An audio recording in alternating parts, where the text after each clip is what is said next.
Going to no start. He says he puts a charger on it or jumps it, it'll start. I don't know if it's a bad connection, bad battery, alternator's bad. Gonna go test that. Got a 2015 Ford Fusion. All it does is click when you try to start it. We're gonna test this battery. Let's see what it tells us. Yeah, the battery is very low.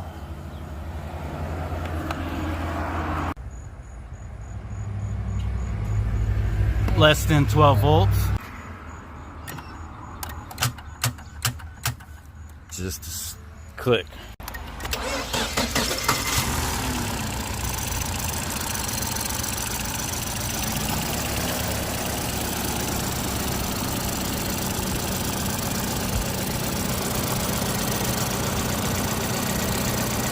Alternator checks, starter checks.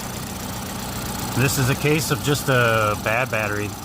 Just some random guy